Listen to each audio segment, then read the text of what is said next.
বন্ধুরা, welcome back to my channel.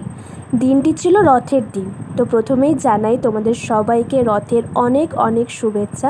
তোমরা তোমাদের রথ কোথায় কাটালে, কেমনভাবে কাটালে, তো সবটাই আমাকে তোমরা কমেন্ট করতে পারো। আর আমি আমার রথটা কোথায় কাটালাম অবশ্যই তোমাদেরকে দেখাবো, বা তোমরা দেখতেই পাবে। তো এই দেখো, প্রথমে যে রথটা তোমাদেরকে আমি দেখালাম সেটা হচ্ছে আমাদের এখানকার রথ, মানে আমি যেখানে থাকি সেখানকার রথ।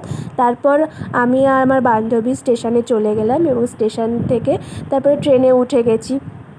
তো তোমরা কোথায় কোথায় রথ দেখতে গেছো, বা কিভাবে রথটা কাটিয়েছো, রথের দিন কিভাবে এনজয় করেছো অবশ্যই আমাকেও তোমরা জানাবে। আর এই যে দেখতে পাচ্ছ, এটা ব্যান্ডেল ঢোকার কিছুটা আগে এই বাগানটা পুরোটাই আম বাগানে ঘেরা। তারপরে আমরা ব্যান্ডেলে ঢুকে গেছিলাম। আমরা শিয়ালদা লোকাল ধরেছিলাম বলে আমরা ব্যান্ডেলে নেমে গেছিলাম। তারপরে ব্যান্ডেল বালি লোকাল ধরে তারপরে আমরা আবার আমাদের গন্তব্যের দিকে এগোচ্ছিলাম। তো আমরা যাচ্ছি হচ্ছে শ্রীরামপুর মাহেশের রথ দেখতে। তো সেখানেই যাচ্ছিলাম। এই যে দেখো, ফাইনালি আমরা ঢুকেও গেছি শ্রীরামপুর। তো শ্রীরামপুর মানেই মাহেশের রথ। তো সেখানেই গেছিলাম। তারপরে আমরা সেখানে পৌঁছে গেছিলাম। টোটোতে করে যাচ্ছিলাম, কিছুটা দূরে নামিয়ে দিয়েছিল, তারপরে আমরা হেঁটে হেঁটে যাচ্ছিলাম। আর এখানে এত মানুষ, আর প্রচুর ভিড়। আর ওই হচ্ছে মাহেশের রথটা।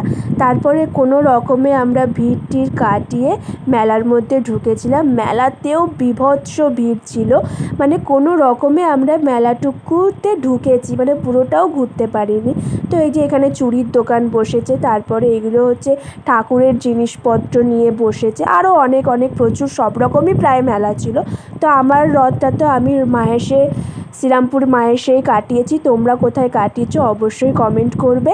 আর ভিডিওটি ভালো লাগলে অবশ্যই একটি লাইক করে দেবে। আর এই যে ফুলগুলো দেখছো, এগুলো যারা নতুন বাড়ি করেছো তারা হোম ডেকোরের জন্য নিতে পারো।